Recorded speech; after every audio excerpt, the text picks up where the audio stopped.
안녕하세요, 여러분. 오늘은 무역업의 7가지 수익 모델 중 직접 수입에 대해서 알아보도록 하겠습니다. 네, 직수입이란 무역업자가 해외로부터 물건을 자신의 명의로, 자신의 자금으로 수입하여 일정 마진을 더한 후 국내에서 유통, 판매하는 것을 의미한다라는 것이죠. 이건 뭐 잘 아시겠죠, 그쵸? 예. 오파상, 수입 오파상하고 다른 거는 뭐냐면 자기 명의로 하느냐 아니면 실수요자 명의로 하느냐 이 차이가 있다는 거예요. 그쵸? 예. 그래서 직수입을 할 경우에는 수입신고증에 무역회사가 수입자로 되고요. 그 다음에 관세를 비롯한 모든 세금도 예, 무역업자가 내야 된다라는 거죠. 이해가 되시겠죠? 예. 자, 수입하면 딱 생각나는 한 단어 뭐가 있나요? 수입 뭐가 제일 중요하다고요? 유통, 유통. 옛날에 유통이라는 그 탤런트 계셨죠? 지금도 계신가 모르겠다. 유통이 아니고 유통. 그 다음에 또 중요한 거는요. 예, HS 코드 확인하고 수입 요건 확인하고, 그쵸? 그 다음에 시장 조사에서 예, 유통망 확보하고 이게 사실은 가장 중요한 부분이에요. 제품을 소싱하거나 해외에서 제품을 소싱하는 거는 그건 그다지 어렵지가 않아요. 왜냐하면 거래 알선 사이트라든지 이러한 모든 사이트에 들어가서 보면 우리가 수입하겠다라고 포스팅하는 거는 대개 무료로 올릴 수가 있어요. 그럼 엄청나게 많이 연락이 온다라는 거죠. 아니면 여러분들이 검색을 통해서 뭐 제조업체나 공급업체나 유통업체를 찾으시면 되는 거고요. 근데 중요한 거는 수입하기 전에 HS 코드 확인하고 수입 요건 확인하고 그다음에 관세 확인하고 그다음에 기타 세금 확인하고 그다음에 유통망을 확보하는 거. 이거는 절대 잊어버리시면 안 돼요. 예. 이게 엄청 중요하다. 수입의 절차는 굉장히 간단하다고 그랬죠. 그죠? 이 사전 준비가 중요하다 그랬어요. 예. 물론 수입도 아이템이 중요하죠. 예. 아이템이 중요한데 아이템이 중요하지 않다라는 의미는 아니고요. 그보다는 유통을 잘해야 된다. 물건을 사오는 이유가 뭐예요? 팔라고 사오는 거잖아요. 그죠? 물건을 사는 이유가 단지 사는 게 목적이라면 그건 자신이 쓰려고 사는 거지. 그렇잖아요. 그죠? 예. 이거 지금 팔라고 사는 거잖아요. 그죠? 예. 그 다음에, 업무 절차를 보시면 일단 국내 유통망을 확실하게 확보해 놓는 게 중요하다라는 거예요. 그리고 또 시장 조사도 해야 되고, HS 코드 확인하고, 그 다음에 수입 여건 확인하고, 이건 아마 제가 하도 말씀을 드려가지고 이제 귀에 예, 못이 박히시지 않으셨나요? 이거 빼버리시면 안 돼요. 그 다음에 두 번째는 해외 공급업체를 찾아내서 수입 계약을 체결하시면 돼요. 예. 공급업체 찾는 건 아까 말씀드린 대로 그냥 일반적으로 가장 편한 거는 그냥 검색하시면 돼요. 국가별로. 아니면 이메이나 아마존이나 이런 데 들어와서 보시면 방법은 그래요. 이베이나 아마존이나 이런 데 들어가서 보시면은 만약에 기능성 신발이다. 그러면 그 신발을 만드는 업체들이 많이 나오거든요. 그럼 그 회사 이름을 가지고 구글에서 그 회사 홈페이지를 검색을 해보는 거예요. 그래가지고 연락처 찾아내서 연락하시면 되는 거고요. 연락하셨을 때 예, 그쪽 공급업체들은 상당히 반응이 좋다는 거죠. 왜요? 요새 경기가 안 좋은데 물건을 사겠다고 얘기하니까 얼마나 좋겠어요. 그죠? 아니면 거래 알선 사이트, 영어로 뭐라 그런다고 그랬죠? 트레이드 리즈라고 그런다고 그랬죠? TRADE, LEADS. 예, 여기 들어가셔가지고 예, 포스팅을 해주셔도 되고 아니면 여러분들 컴패스 이런 데 검색하셔도 돼요. KOMPASS 컴패스라는 게 있거든요. KOMPASS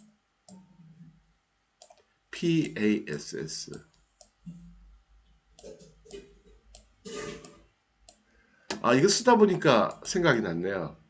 어저께 영세율 적용을 위한 구매 확인서를 발급하는 사이트요. 어떻게 제가 말씀 안 드린 것 같은데 그 사이트 이름은요. 알파벳 U 트레이드 그 다음에 hub.or.kr utradeHub.or.kr utradeHub.or.kr 거기 들어가시면 돼요. 그러면 쉽게 발급하실 수가 있어요. 자, 다시 계속할게요. 그 다음에 이제 수입 대금을 결제 요청이 오게 되면 결제를 해줘야 되겠죠. 아니면 후불이면은 물건을 먼저 제품을 받으면 되는 거고요. 이 제품을 수입하고 그 다음에 국내 유통 판매를 하시는 간단한 단계다라는 거죠. 이거는 제가 수입 마케팅을 할 때 훨씬 더 자세히 말씀을 드렸었어요. 그렇죠? 기억나시죠? 예. 그 다음에 마진율은 품목에 따라 다르지만 예상 마진율이 일단 30% 이상은 돼야 돼요. 왜요? 말씀드렸죠. 금융 비용도 들죠. 그 다음에 재고, 안 팔리는 재고의 문제도 있죠.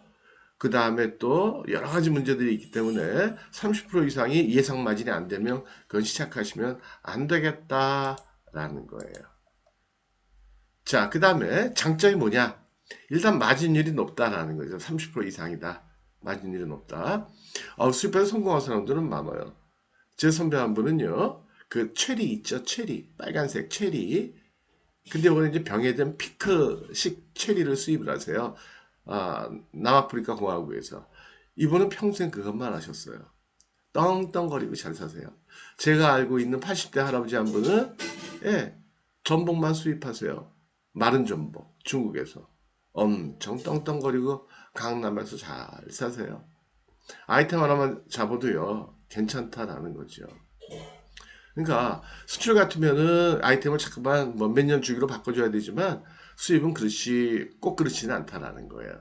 하나의 아이템만 가지고 평생 갈 수 있다. 또 제 선배 하나는 화공약품을 수입을 해요. 그런 거는 오파상만 해요. 오파상. 수입하는 것도 아니에요. 오파하고 커미션만 받아요. 커미션만 계속 챙기는데 화공약품은 대략 한 7, 8%, 10%까지 챙기더라고요. 예, 엄청 잘 사세요.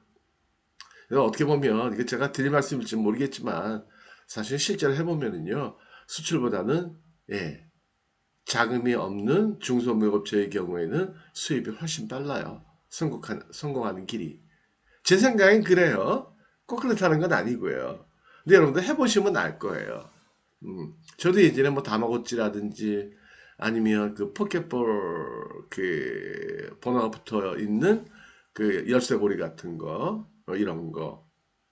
그 다음에 또 뭐 여러 가지 농산물들 해가지고 괜찮은 적들이 꽤 있었어요. 그래서 지속적인 사업이 가능하다. 지속적인 사업이 가능하다. 그래서 안정적인 수익을 올릴 수가 있다. 그다음에 많은 유통업체와의 거래 관계를 통해 공급 제품의 다양화가 가능하다. 뭐 저희 같은 경우도 그래요. 저희하고 이제 거래하는 업체들이 이거 말고 다른 거 이런 것도 수입해 줄 수 있나? 우리는 해외에서 소싱하는 거 굉장히 어려운데 좀 대신 좀 해줘 하고 커미션 줄게 이런 경우도 있고요.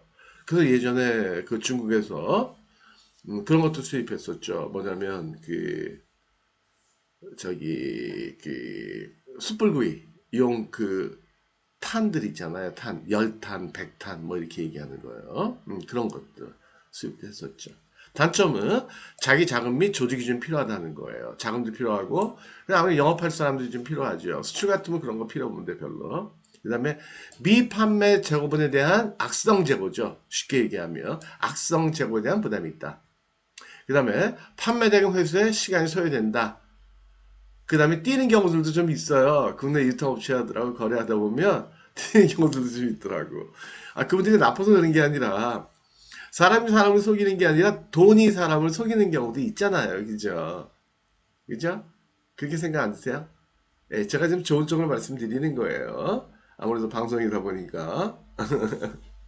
그 다음에 수입 제품에 하자가 있을 때 해결하는 것이 좀 어려운 경우들도 있더라라는 거예요. 자, 그러면 정리하는 의미에서 실무적인 키포인트를 알아볼게요. 키포인트는 철저한 국내 시장 조사. 엄청 중요하다. 그죠? 그 다음에 두 번째는 국내 유통망 확보. 엄청 중요하다. 유통망 확보. 그러니까 머릿속에 딱 기억이 돼 있어야 돼요. 여러분들 혹시 교회 다니시면 사도신경이나 아니면 주기도문 이런 거 외우시잖아요. 그쵸? 엄청 길더라도. 불교에 다니시는 분들은 뭐 화엄경? 전 불교는 잘 모르니까 뭐 이런 거 외우시지 않나요? 예, 모르겠는데. 그 다음에 천주교 다니시는 분들도 뭐 외우는 것들이 있잖아요. 그거 못지않게 외우셔야 돼요. 그래서 누가 수입한다 그러면 야, 너 HS 코드 몇 번이니? 수입 여건 어떻게 되니? 그거 관세 몇 프로야? 기타 세금은 또 몇 프로야? 그 다음에 유통망은 확보가 됐니? 이거 확인해 주셔야 돼요. 이것만 확인되면요, 이미 수입은요, 성공의 반 이상은 다가간 거예요. 반 이상은. 물론 아이템 정하는 거 중요하다고 그랬어요. 중요하지 않은 거 아니에요. 중요해요. 시기에 맞는 아이템을 적용하는 게 중요하죠. 예. 자, 그 다음에 수입 요령 및 관세율, 그쵸? 그 수입 요건 이런 것들.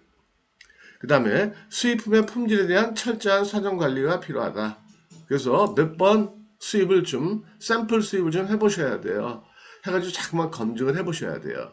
저 예전에 매니큐어 있죠? 여성분들 손톱에 바르는 매니큐어 수입한 적이 있었거든요. 저 이거 색깔별로 10손가락 그 손톱에 다 바르고 다녔어요. 그래서 혹시 밖에 나가면 남들 저희 선 보면요, 저거 제정신인가? 저거 약간 빙그레 한 바퀴 돈 거 아닌가? 이렇게 쳐다보는 사람들이 있더라고요. 그 저는 예전에 저기 신발 같은 거 수입할 때도요, 머리맡에 놓고 잤어요. 진짜로. 예. 그 정도는 여러분들이 집중력을 보이셔야 된다는 거예요. 그 다음에 수입 자금의 규모를 정확하게 산출해야 된다. 어느 정도로요? 한 번 수입하는 금액의 몇 배요? 3배는 있어야 되겠다. 왜요? 첫 번째 수입할 때금, 그 다음에 국내에서 판매한 다음에 회수할 때까지 한 1, 2개월 걸리죠. 그 사이에 또 새로운 주문해야죠. 그러니까 한 3배 정도는 기본적으로 준비를 하셔야 되겠다. 그래서 내가 1억이 있다고 해서 1억을 한 번에 다 수입하시면 안 돼요. 3천, 3천, 3천 이렇게 잘라가지고 수입하셔야 된다고요. 우리가 주식하실 때도 그러잖아요. 그죠? 주식할 때도 한꺼번에 팍 100%다 사는 건 아니잖아요. 그죠? 한번 사보고 한 20% 사고 한 30%또 사고 또 한 20% 사고 이렇게 차곡차곡 모아가는 거 아니겠어요? 그죠? 그죠? 뭐 비슷한 얘기인지 모르지만 계란을 한 바구니에 담지 말라고 그러잖아요. 그죠? 음, 음, 음. 돌다리도 두들겨 보고 건너지 마라. 그 다음에 공급 단계별 가격. 그래서 국내 가격, 유통 가격, 최종 소비자 가격, 이거 철저하게 여러분들이 컨트롤 잘 하셔야 돼요. 그 다음에 국내외 유사 제품에 대한 조사를 철저하게 해야 된다. 경쟁업체. 물론 이건 시장 조사할 때 조사가 되겠죠. 시장 조사할 때 뭐뭐 조사하신다고 그랬나요? 일단 유통망 및 유통 구조. 그 다음에 가격 구조. 그 다음에 시장 규모. 그 다음에 제품 동향. 그 다음에 수익 관리 제도. 이런 것들 조사하셔야 된다고 그랬잖아요. 그죠? 자, 그래서 그러면 오늘은 여기까지 하도록 하고요. 예. 내일 또 다른 수익 모델을 갖고 말씀드리도록 하겠게요. 예, 하도록 하겠습니다. 네. 근데 요새 그래도 저기 점점, 조회수가 늘어나는 것 같아가지고, 개인적으로 굉장히 감사하더라고요. 예. 그래서 많이 좀 선전해 주시고요. 예. 저 이걸로 돈 벌 생각은 없어요. 왜냐면, 저도 정확히는 모르지만 유튜브로 수익을 내려면요 조회수가 엄청나야 된대요. 근데 구독자 수가 뭐 몇천만 몇만 명 이렇게 돼야 된다고 그러더라고요. 근데 무역은 그렇게 될 수가 없거든요. 이 전문 분야 전공 쪽은. 예. 저는 재능 기부하는 쪽으로 생각하고 있으니까요. 그래서 매일매일 어쨌든 열심히 하겠습니다. 네. 여러분들 많이 도와주세요. 예. 많이 홍보도 좀 해주시고요. 예. 감사합니다. 홍보하신 분들은 꼭 저한테 이메일 주세요. 예, 그럼 제가 감사하다고 답장은 드릴게요. 선물은 못 보내드려도. 선물은 여러분들이 저한테 주셔야 되는 거 아닌가? 이 더운 날? 냉커피라도. 자, 마치도록 하겠습니다. 감사합니다.